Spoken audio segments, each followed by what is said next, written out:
urumva rero birangiye zose ziheze mu mwanya wa nubwirire nawe wagize nka pe ubwire shaka uvyerekeye amarori nabwiye yangabira ariko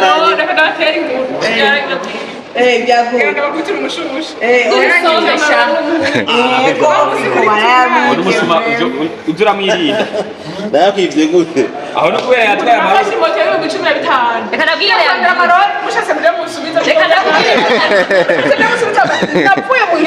byaciye bigenda gute umaze kuyanyima waciye uyashira mu soko shiwa urayatwara oya umaze kuyanyima ndagusanzwe kandi ukacuza kuyatora nace ngiriki wese umuhayi wawe kumva ndayagura asa yavuze ngo yabaye dito yaciye yahura nayo mugabo ahura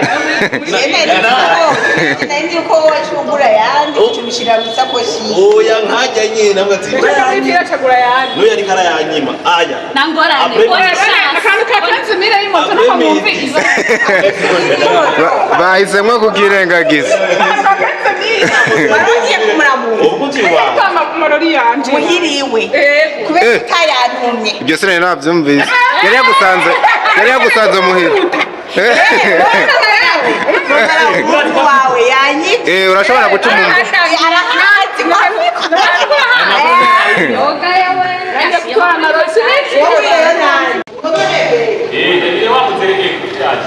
bre jayo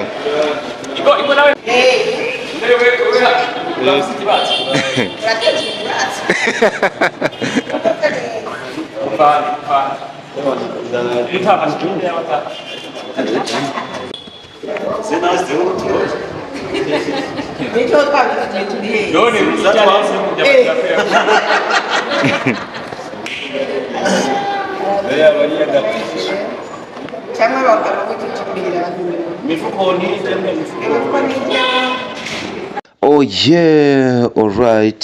So they call me Ndikuri Alonso desanzwe Dr. Vlog Ediko aka the ambassador nk'ibisanzwe mba nagarutse ni muri wa muhamagaro kakazi twiyemeje kamwe dukora katuruhije ariko tukagakora turyohewe. Of course ni entertainment hasi hejuru cyane tukagaruka mu makuru ya sinema y'uburyo bwose na kutubaha ama exclusive news, tubaha ama updates ni ibiba biriko biravugwa hirya no hino. Ubona yuko hano vyamaze gukomera nk'ibisanzwe, tuhasanga hano hantu mugwi munini wagutse, umwe mu migwi uno munsi uhetse abakinyi banini. Noneho uravye no kuru canke no timu twari hano hantu kafise bamwe mu bihange, bamwe mu bakinyi beza, bamwe mu bantu bakomeye mu gisata ca sinema y'u Burundi. Vyumvikana yuko akamo twabateye abakinyi ba filime bashobora kuba bamaze kukitaba, noneho agacere baramaze imisi bagirizwa bakaba bagiye kukavamwo. Ni imbere yuko duherekeza uno muhungu yitwa Venice Promoter, umwe mu promoter bariko baraza mu gisata. Abantu benshi ntimwari bwamumenye of course, yamara nk'abantu bariko barahaguruka bakora neza, ariko no mundi ntahagiye kubera kazokomeza ibikorwa kabikora biciye kuri social media, sina cyane ko arizo mwatumenyeye ko. Twabanje guca hano hantu tuhasanga 3FA yose ari hiri, ariko kandi tuhasanga uno musore wabo Fiko man of God ariho yibereye ni mu gikorwa kigiye gusohoka, film ishobora kuba yitwa Urukundo Niki nkuko bagiye babitugeresha.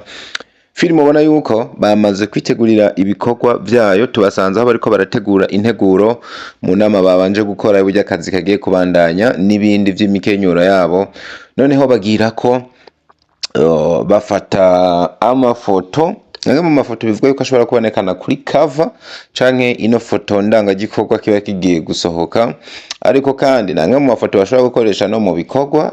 Ariko kandi murazi yuko 3FA ntimenyerwa, mushobora kubonamwo n'ama surprise menshi. Twabanje kuhaca nza gutangarira uburyo ino film igiye kubonekana mw'abakinyi b'indyamunyu. Just imagine nawe wibaze filme igiye guhuriramwo uno muntu yitwa Fanny Lavin, umunyamateka maremare tutogaruka kuko twava tutanabiheza.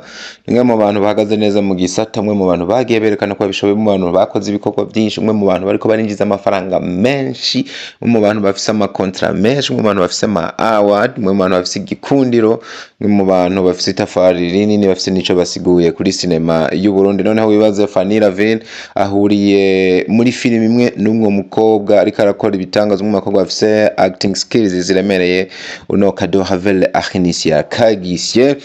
Noneho undabire nuno mukobwa kabisa w'umuhenga cyane yitwa Jeje Anita. Film ihuriremwo uno musore Fiko himself, binavuga yuko film ari wizoja no ku mbuga ziwe.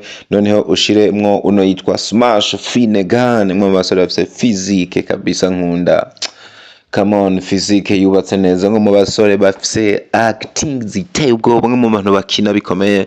Noneho bakubwira ngo unashobora no gukina ku rugero rwa mpuzamakungu, why not?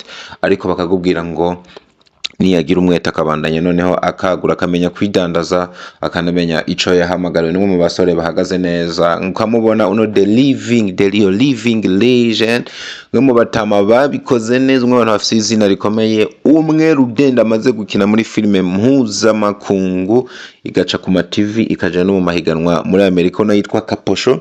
Abeshi ntibari babizi ariko uno numwe mu bantu bubashwe muri filime mu Burundi ndetse no mu karere. Suwo wenyene kubera ko ino filime izobonekanamwo n'abandi benshi, hazonabonekamwo mu buryo bwa surprise umuntu yitwa nyina w'umuntu, nyina w'abana baberinduwa. Nawe ndumwe mu mama bagiye kubonekana muri no film. Ibitse n'amasurprise menshi y'abandi bazoyibonekanamwo nk'ibisanzwe. Byanamaze kumenyekana yuko mu mpera canke mu ntango y'ukwezi giye gutangura haraza kuba lancement official launch izoba yuguruye izindi zose uno mwaka, bikanatanga icizere cuko filime y'u Burundi yo bigiye gushininga. Nubwo twavuga ngo basa n'abacerewe, nta kiza kuba kirapfa mu gihe ino filime yoze ihagaze neza igakundwa igakora amateka. Noneho inatanguriwe na lancement officiel, ishobora guca inzira y'izindi nyinshi zizoza. Noneho tukaza kwinjira muci dutangiye kujya ku buryohe bwa films zimeze neza. Mubandanye mubana natwe mubakurikirane ama exclusives hamwe n'ayandi menshi nibigiye kurikira, tuzobandanya tubibahe. Tubifuriza umugisha aho muherereye hose, mugumane natwe 5 kuri 5. Turabakunda cyane. Ciao ciao.